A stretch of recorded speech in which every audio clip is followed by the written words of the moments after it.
اس وقت صوبائی وزیر سعید غنی کراچی میں نیوز کانفرنس کر رہے ہیں۔ اس لڑائی کو لے کر جائیں گے۔ یہ بلاول بھٹو زرداری صاحب نے 27 فروری سے پوری کمپین شروع کی، اس میں کہنا شروع کیا، یہ پورا تسلسل ہے۔ جب اسلام آباد پہنچتے ہیں اس کے اگلے دن ووٹ آف نو کانفیڈنس جو ہے اس کی تحریک جمع ہو جاتی ہے۔ اب جب عمران خان کے پاس یہ اختیار تھا کہ وہ اسمبلیاں توڑ سکتا تھا، وہ الیکشن کرا سکتا تھا، اس وقت پوری اپوزیشن جو تھی وہ مطالبہ کر رہی تھی، اس نے اپنے اس اختیار کو استعمال نہیں کیا، اور وہ کہہ رہے تھے کہ ہم 2023 تک بھی بیٹھے رہیں گے اور 2023 کے الیکشن میں 2 ایک سرے پہ کرائیں گے، اور 2028 تک ہم تمہارے اوپر جو ہے وہ مسلط رہیں گے اور ہم اپنی حکومت کرتے رہیں گے۔ یہ ریکارڈ کی باتیں ہیں۔ ووٹ آف نو کانفیڈنس جب جمع ہو گیا تو عمران خان نے تقریر کرتے ہوئے کہا، میں نے تو اللہ کا شکر ادا کیا ہے، میں نے تو نوافل ادا کیے ہیں، اور یہ لوگ میری ٹریپ میں آ گئے ہیں، یہ ٹریپ ہو گئے ہیں اور میں ان کو چھوڑوں گا نہیں، اور دیکھیں کیا کچھ ہوتا ہے۔ یہ ساری باتیں عمران خان خود کہتا رہا۔ اس نے کہا میرے پاس سرپرائزز ہیں، اس نے کہا میرے پاس ٹرمپ کارڈ ہے، اس نے کہا میں آخری بال تک لڑوں گا، پھر آخر میں یہ خط لے کر آ گیا کہ یہ میرے پاس ایک خط ہے، اور پھر اس نے کہا میں خط دکھاؤں گا۔ یہ ساری باتیں کہنے کا مقصد یہ ہے کہ عمران خان جو چورن اس وقت مارکیٹ میں بیچ رہا ہے، جس انداز سے پاکستان کی قوم کو یا پاکستانی قوم کے اس ایک چھوٹے سے طبقے کو جو عمران خان کے فینز ہیں، فین فالوئنگ ہے بیسیکلی، میں ان لوگوں کو پولیٹیکل لیڈر نہیں سمجھتا جو اتنے اندھے ہو جاتے ہیں اپنی لیڈرشپ کی فالوئنگ میں کہ نہ تو وہ نبی کریم صلی اللہ علیہ وسلم کے روزے کا تقدس رکھتے ہیں، نہ تو وہ خانہ کعبہ کا تقدس رکھتے ہیں، اور نہ ہی جب عمران خان نعوذ باللہ وہ بیٹھ کے ابھی کچھ دن پہلے کہہ رہا تھا کہ لوگوں جو پیغمبر تھے وہ اللہ کا پیغام لوگوں کے پاس لے کر گئے تھے، اور تم میرا پیغام لے کر جاؤ لوگوں کے پاس۔ مطلب کیا کہنا چاہتا ہے؟ مطلب اللہ معاف کرے، مجھے تو وہ بات کہتے ہوئے بھی پتہ نہیں خوف آ رہا ہے کہ کہیں میں گنہگار نہ ہو جاؤں، کہ کیا تم اپنے آپ کو خدا سے تشبیہ دینا چاہتے ہو؟ نعوذ باللہ تم اپنے آپ کو پیغمبروں سے تشبیہ دینا چاہتے ہو؟ تم اپنا کردار دیکھو، اپنا ماضی دیکھو، اپنی حرکتیں دیکھو، اپنا حال دیکھو، کہاں مدینہ ریاست مدینہ کے حکمراں اور کہاں تم، اور تم لوگوں کو یہ کہتے ہو کہ تم میرا پیغام اس طرح لوگوں تک لے جاؤ جس طرح پیغمبر خدا کا پیغام لوگوں تک لے کے جاتے تھے۔ جو لوگ ان باتوں کو تسلیم کرتے ہوں، ان باتوں کو فالو کرتے ہوں، میں ان کو پولیٹیکل ورکر نہیں سمجھتا۔ وہ اللہ تعالیٰ نے ان کی عقل چھین لی ہے۔ دیکھیں سیاسی اختلافات کریں، ہم پہ تنقید کریں، ہم گنہگار لوگ ہیں، غلطیاں ہوئی ہوں گی، کوتاہیاں ہوں گی، برائیاں ہوں گی، سب کچھ کریں، لیکن خدا نہ خواستہ اگر کوئی ہماری سیاسی قیادت کوئی اس طرح کی بات کر دے بھائی ہم تو نہیں فالو کریں گے، ٹھیک ہے، سیاست کی حد تک ہم ان کے ڈسپلن کے، ان کے فیصلوں کے، ان کے احکامات کے ماننے کے پابند ہیں، لیکن کوئی ایسی بات کریں جو اس سے کہیں آگے جاتی ہو، میں نہیں سمجھتا کہ کوئی بھی ذی شعور آدمی جس کو مذہب کا تھوڑا پتہ ہو، آئین کا پتہ ہو، قانون کا پتہ ہو، نظام کا پتہ ہو، وہ ایسی چیزیں کر سکتا ہے۔ تو عمران خان ہمارے معاشرے کے اس طبقے کو جو میری رائے میں شاید سیاست کو بھی نہیں سمجھتا، جو آئین کو بھی نہیں سمجھتا، جو اپنی مذہبی اور دینی تعلیمات کو بھی انداز میں نہیں سمجھتا، وہ عمران خان کے عشق میں اندھا ہو کر اگر اس کے بتائے ہوئے راستے پر چل رہا ہے تو یہ بہت خطرناک بات ہے، اور ان کو وہ گمراہ کر رہا ہے۔ یہ ساری جو میں نے تفصیل بتائی واقعات کی اس لیے ہے کہ عمران خان کو ہٹاتے وقت اس ملک کے آئین کو ایگزیکٹلی منومن فالو کیا گیا ہے، اور یہ پہلی مرتبہ ہوا ہے، یہ پہلی مرتبہ ہوا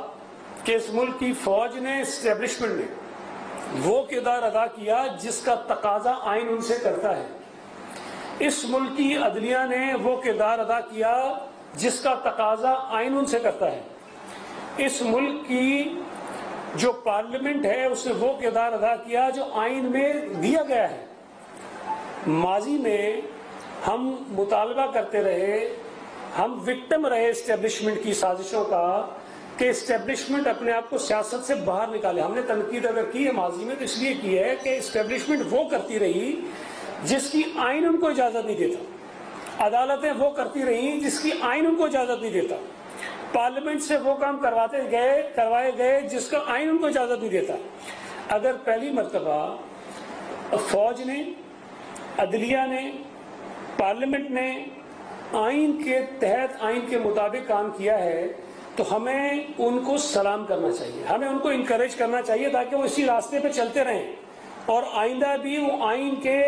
تحت جو اختیارات ججز کو ہیں, آئین کے تحت جو پابندیاں اسٹیبلشمنٹ اور فوج پر ہیں, آئین کے تحت جو پابندیاں کسی بھی ادارے کے اوپر ہیں وہ اس کو فالو کرے. یہ تو سیاسی جماعتوں کی فتح ہے, یہ پاکستانی قوم کی فتح ہے کہ ان اداروں کو ہم نے آئین کے دائرے میں لا کر کھڑا کیا ہے, وہ اس تک محدود ہو گئے. لیکن بدقسمتی ہے کہ عمران خان کو آج نہ ہماری فوج اچھی لگتی ہے,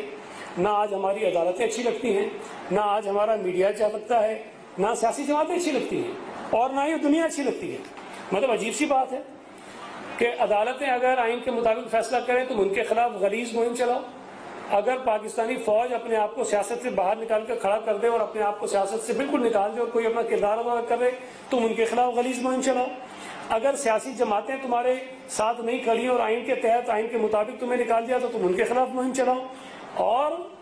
بہانہ یہ بناؤ کہ تمہیں امریکہ نے نکالا ہے, تمہیں یورپ نے نکالا ہے, تمہیں کسی اور طاقت نے نکالا ہے. پہلی بات تو یہ ہے کہ عمران خان